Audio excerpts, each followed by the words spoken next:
Tonight, why students are giving more compliments today. Plus, why children should put down their controllers and play outside. Stay tuned. TrojanVision Nightly News starts now.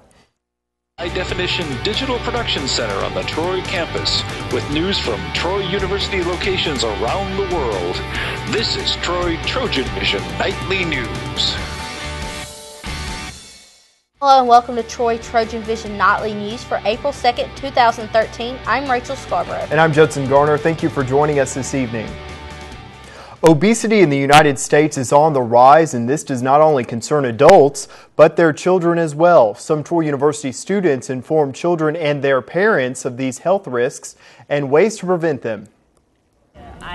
Veronica Bryant is teaching kids that they can eat their favorite foods, but they also need other types of food so they can grow up to be big and strong. See, this is an artery, and that's inside your body, and that's all the things that your blood flows through. You see how this one is clear? This is if you eat healthy and play outside. Not a lot of kids are aware that the things that they're eating are so dangerous and can build up and hurt them. So I really feel like us telling them these things is really great, because I don't want anybody to end up like that. That's terrible.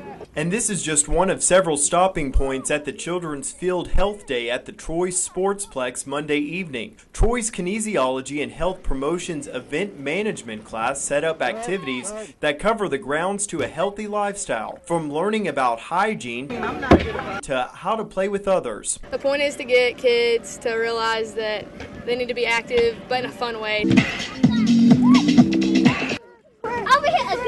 These kids are out here this evening learning that having fun and staying fit go hand in hand. With the obesity rate in the United States, the sooner we get the information to the children, the better. And so we're trying to show them that you can do healthy activities in a fun way. So that our fitness is not push-ups and sit-ups, it's running, obstacle courses, but these obstacle courses parents can set up at their house.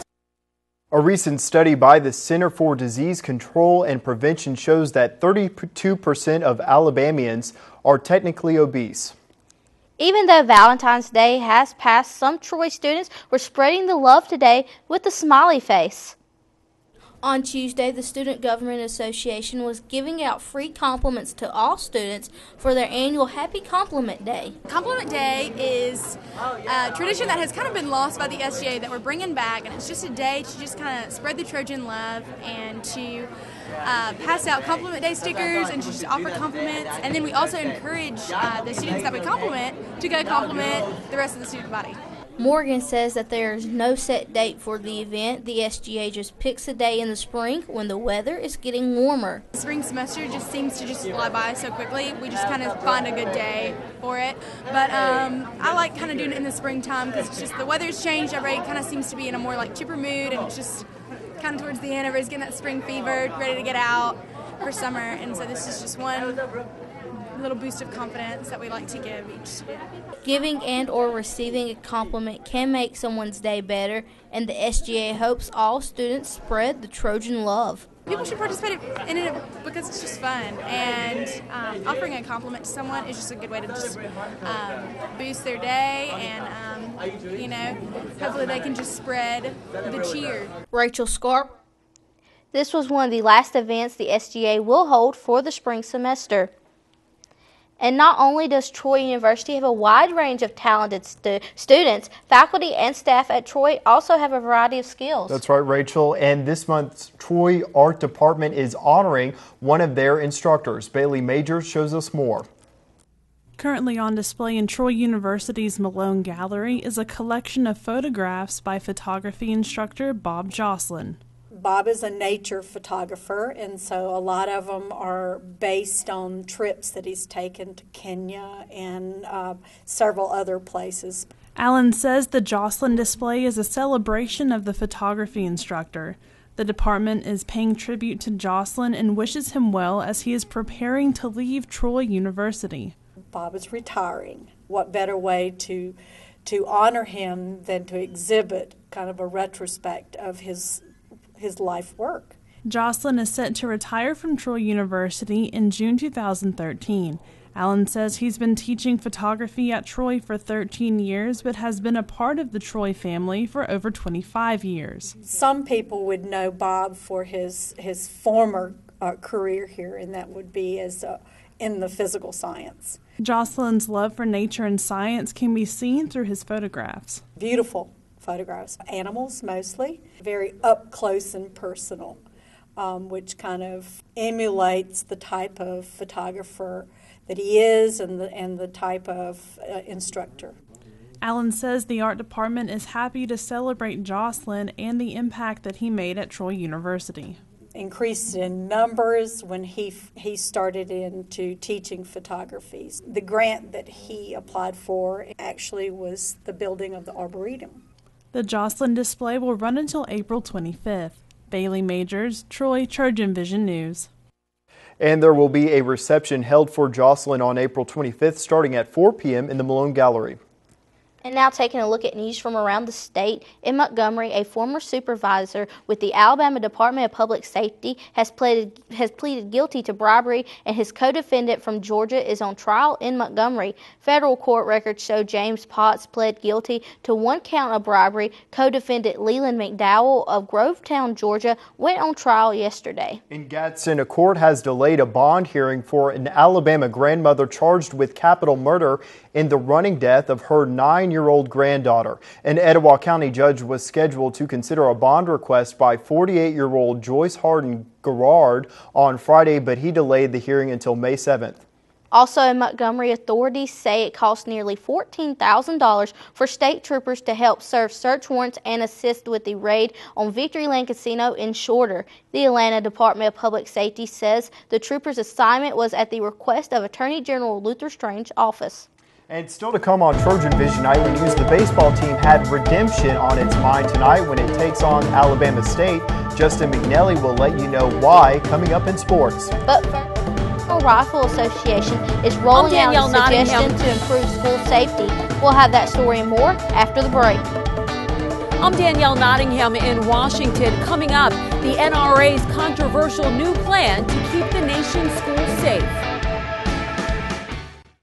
Yo, check out this chef, right? Right? That's so gay. That's really gay. Dude, look at those hands. Please don't say that. What? Don't say that something is gay when you mean that something is dumb or stupid. It's insulting. It's like if I thought this pepper shaker was stupid and I said, man, this pepper shaker is so 16-year-old boy with a cheesy mustache. Just saying. When you say that's so gay, do you realize what you say? Knock it off. The path of my life, the way it took me, there was detours and things that had to be done, but I never lost the passion. I decided to continue my education and decided to do it here at Troy. But I've had a great support system with my teachers and my advisors, and I'll be forever grateful to them for that. On campus or online, Troy offers you an extraordinary education and a culture of caring. Troy University. It's all you need to know. My name is Deborah, and I choose Troy every day. From the high-definition digital production studios of Troy University, you're watching the award-winning TrojanVision Nightly News.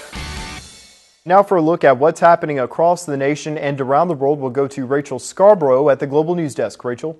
Thanks, Judson. North Korea is making more nuclear threats today, and the United Nations chief says the crisis has gone too far. Willem Marks has the latest. North Korean leader Kim Jong-un has announced plans to reopen his country's major nuclear plant. He told Communist Party workers North Korea's peace and prosperity rely on nuclear strength as a deterrent against war. There is a path open to North Korea to achieve the security, international respect, and economic development that it seeks. But this is surely not the path. But UN Secretary General Ban Ki-moon said North Korea is on a collision course that could lead to war. The communist state has recently threatened to attack US bases in the Pacific and to invade South Korea. Nuclear threats are not a game. Aggressive rhetoric and military posturing only result in counteractions. North Korea's nuclear reactor facility closed in 2007 as part of a deal to receive aid and remove UN sanctions. But those sanctions were reinstated when a nuclear test in February reignited international concerns about the nation's nuclear program. The United States has nearly 30,000 troops stationed in South Korea. They're conducting joint military training exercises to guard against any potential attack. North Korea calls the exercises hostile and warns its own military is ready for battle. Willem Marks for CBS News. The National Rifle Association is rolling out suggestions to improve school safety. The gun lobby put together a special task force to look at the issue after the massacre at Sandy Hook Elementary School. Danielle Nottingham has more from Washington. The NRA's 225-page study recommends schools train and arm at least one staff member. The report says response time is key to preventing shooting deaths, and former Congressman Asa Hutchinson, who heads the NRA's School Shield Task Force, says armed staffers at Sandy Hook Elementary could have prevented some deaths. There they did not have a response capability. You had teachers that were giving up their lives, and so we don't want teachers to have to do that. The NRA also proposes an online tool schools can use to assess their safety, as well as a pilot program that identifies students who are potential threats or need mental health help. Newtown, Connecticut parent Mark Mattioli, who lost his son at Sandy Hook, lent his support to the program.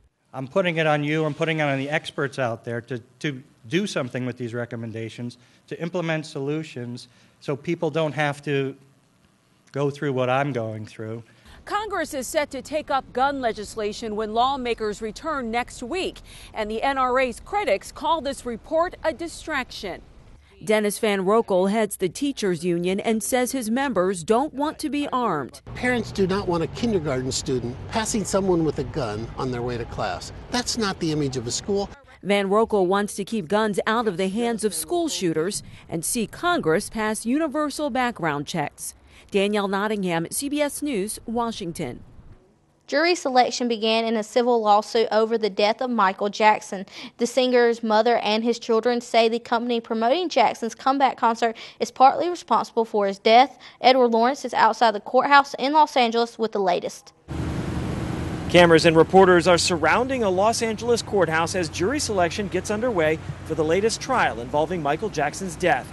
This time, the Jackson family is suing the promotion company for the singer's This Is It comeback tour. They say AEG Live is responsible for Jackson's death. The King of Pop was in the middle of an intense rehearsal schedule when he died in 2009. According to court documents, Jackson's mother, Catherine, accuses AEG of, quote, putting its desire for massive profits from the tour over the health and safety of Michael Jackson. The Jackson family says the entertainment company controlled Dr. Conrad Murray, who was hired for the singer before and during the tour. But the Jackson family has said that they believe that Michael Jackson would still be alive if it wasn't for the negligence of Dr. Conrad Murray. Murray was convicted of involuntary manslaughter in 2011. AEG's lawyers plan to argue the company did not have a contract with Murray and that Jackson had a history of drug use. In an email leaked to the press, an AEG executive said Jackson was drunk and despondent and an emotionally paralyzed mess on the day he announced a series of comeback concerts. The trial here in Los Angeles is expected to last a few months, and Jackson's children are among those expected to testify. The Jackson family is reportedly suing for $40 billion. That's how much they think the King of Pop could have made if he had not died. Edward Lawrence for CBS News, Los Angeles. And that wraps things up from the Global News Desk. To see more stories from across the country and around the world, you can tune into TrojanVision Global News right after the nightly news. Now back to you, Judson. Thank you, Rachel. Now Justin McNally joins us for a look at sports. So, Justin, we have some teams in action tonight, some here, some away. That's right. The Trojan baseball team is going to get started here at home in about 45 minutes. The Trojan softball team is in the road in Mississippi for a doubleheader. They're already underway, so we'll go ahead and get into those matchups here in sports. All right. Coming off a sweep of rival Middle Tennessee State this past weekend, the Trojans will turn their attention back to out-of-conference action as they play host to in-state opponent Alabama State tonight at Riddle Pace Field. The Trojans have not fared well against teams in the state of Alabama as they sit at 3-4 against teams from inside the heart of Dixie. This will also be a chance at redemption against the Hornets as the Trojans dropped an earlier contest in Montgomery this season. And the Trojans know they are going to need an impressive performance to beat this resilient team. We've got a little roll going now. Offensively, we haven't been great. We've pitched well, played pretty good defense, scratched across a couple of runs. So I would hope we kind of get our offense kind of on track and get some of those big numbers put back up on the board. I'm sure we'll get their best game. Anytime they come to play us, I'm sure they're going to try and do their best. We just got to play our game, and hopefully things will take care of themselves. The Trojans will get a chance to extend their 6-game winning streak as first pitch against the Hornets is scheduled to be at 6 o'clock. And after an 8-day layoff, the Trojans softball team will be back in action in Mississippi as they take on Southern Miss in a doubleheader today. The Trojans are coming off a series victory over Louisiana Monroe in which the Trojans took 2 of 3 games over 2 weekends ago. The Trojans were scheduled to have a game against Auburn Tigers last week, but that game was postponed due to cold weather. The Trojans and the Golden Eagles have faced off twice this year, with the Trojans winning both contests in the Renegade Classic in Tallahassee. Southern Miss has dropped 9 of its last 10 games and was held scoreless in this past weekend's series against UAB. We had the chance to speak with head coach Melanie Davis before the trip, and here are her thoughts on the matchup. We're going to give our kids a couple days off for Easter, so I think that's really important for us, that we'll get a little rest. And then Southern Miss battled us real hard, real tough at the Florida State tournament, so they're a good quality team. And we're just going to have to go on the road and try to do a good job against them to help prepare us a little further for the next conference series the following weekend. The Trojans and the Golden Eagles got things started in the first game of a doubleheader a little over an hour ago. And at last check, the Trojans were down 7-4 in the bottom of the 4th. So hopefully they can turn that around and pick up a victory. And the men's golf team opened up play at the Bancorp South Intercollegiate shooting rounds of 295 and 303 to put them in 10th place heading into today's final round. The Trojans sat at 7 over par after the first round, but things took a turn for the worse as the Trojans shot a 15 over on the next 18 holes to have them sitting at 22 over par for the tournament. 3 Trojans sit tied for 34th after shooting 6 over through the first 2 rounds. Troy sits 38 shots out of first place as the Mississippi State Bulldogs shot a 16 under for the first 2 rounds.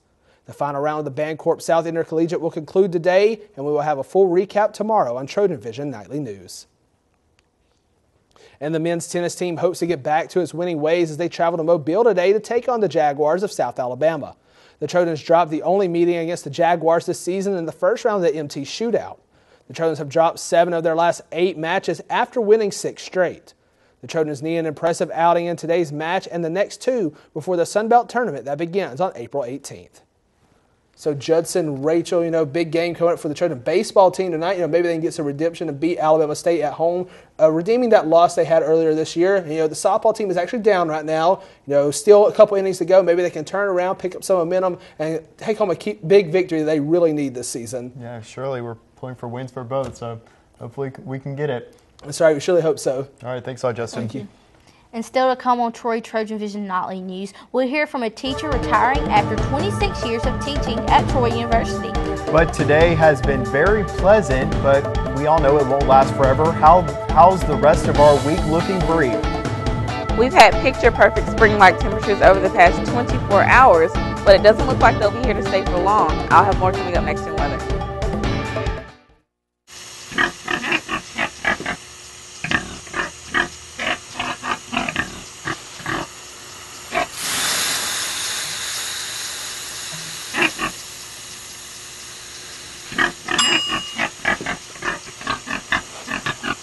Cook foods to the right temperature using a food thermometer. 3,000 Americans will die from food poisoning this year. Keep your family safer. Check your steps at foodsafety.gov.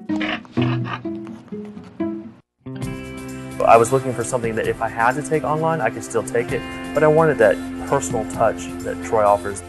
I needed to be able to work around my schedule because I still support my family full time, and I needed to be able to be flexible, and Troy met those needs. On campus or online, Troy offers you an extraordinary education with the flexibility you need. Troy University. It's all you need to know.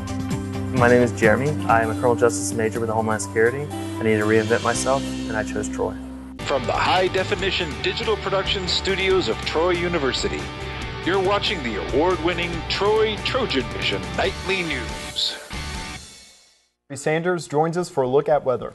So, Bree, today was a gorgeous day outside. Will these days be here to stay, or are we expecting any rain this week? Well, I remember last week everyone kept saying how it was such a beautiful week and we didn't have to worry about any rain, and throughout, well, at least the beginning of this week, we've had the same conditions, but unfortunately, especially for the viewers at home, it looks like we may be experiencing a few rain conditions in our area as we progress throughout the rest of the week, but I'll get more into that in just a moment. First, let's take a look at our campus snapshot.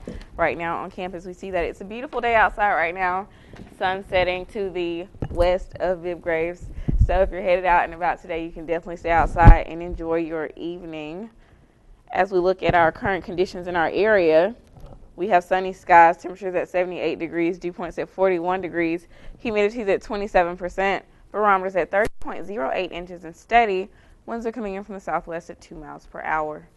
Today's stats, we had a high today of 78 degrees, a low of 49. There was no rain in our area.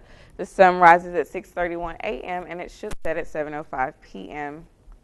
Temperatures around the state. Right now we have rather warm temperatures going on throughout the state of Alabama. Mobile coming in at 74, Huntsville at 53, Birmingham at 68, Montgomery at 74, right here in Troy at 78, Phoenix City at 75, and Dothan with a high at 80 degrees. Looking at our temperatures around the southeast, in the northern part of our state in the Birmingham area, they're at about 67 degrees, and as we move throughout the rest of the southeast, those temperatures are a little scattered. Here in South Carolina, low 70s, certain parts of Georgia, upper 70s. But looking at our temperatures around the United States, we see the states are pretty much split as usual, but we see these spring-like temperatures pushing in through the western parts of the states. I know last week the majority of this map up here was blue. Now we have those spring-like temperatures coming in throughout the western states right now. Current surface map, we have a few stationary fronts pushing through the northern part of our states right now, coming in through the Midwest, and as we take a closer look back towards the southeast, we have a cold front pushing through the northern part of our state as well as the rest of the southeast, possibly bringing in some cooler conditions into our area as we progress throughout the rest of the week. Precipitation forecast, over the next 48 hours, it looks like the southeast as a whole may be experiencing at least an inch of rain or so, especially here in the state of Alabama. Definitely be on the lookout for that. Like I said, as we move into Wednesday, we will have a little bit of rain in our area, about a 30% chance of rain on tomorrow. So definitely keep those umbrellas on hand. It looks like you're going to need it. And on Thursday, you see this dark pigment right here of green in our area. I mean, the rain gets a little bit stronger in our area, but as we move into Friday, it pushes back out towards the rest of the southeast, and on Saturday, possibly giving us a picture-perfect weekend ahead. Definitely be on the lookout for that. For tonight's forecast, we have partly cloudy skies in our area. Winds light and variable coming in from the northeast at 6 miles per hour with a low of 50 degrees. So tonight will be a little bit warmer than it was last night, so you won't have to worry about keeping those heavy jackets on hand with you if you get those chills at night. For tomorrow's forecast, we have cloudy skies in our area. Few afternoon showers, about a 60% chance of rain. Winds coming in from the east-northeast at about 9 miles per hour with a high of 71 degrees. Today that high got to about 78, so tomorrow, no, we won't see those spring-like temperatures. Well, as warm as it was today, and we may even have a little bit of rain in our area tomorrow, but we don't have to worry about those cool temperatures coming back. So like I said, definitely keep that light jacket on hand with you, maybe even an umbrella if you need to for the next 2 days. Moving into our 4-day forecast, tomorrow, like I said, the high gets to about 71 degrees. We have about a 60% chance of rain in our area. A few afternoon clouds and showers. Low gets to about 54. On Thursday, the high drops down to almost a 10-degree difference, gets to about 61 degrees. An 80% chance of scattered showers and thunderstorms in our area. Low continues to drop to 51. On Friday, the high gets back up to about 65 degrees. A few showers left in our area. Low gets to 44. And on Saturday, the rain pushes out of our area, giving us a high of 77. So, Rachel and Judson, we have had picture-perfect conditions over these past 2 days, but it looks like as we go into Wednesday and Thursday, we may have a little bit of rain. So for the viewers at home, definitely keep that rain gear on hand. But it does look like we may have another picture-perfect weekend ahead, at least when it comes around to Saturday. And I know we need our rain jackets and also our jackets because that temperature's going to drop 10 degrees. So bring out those jackets, I guess, for one more time. Absolutely. Yeah, why not? I mean, I'll take a couple rainy days for a pleasant weekend. I will too. Yeah, today felt beautiful too, by the way. It did.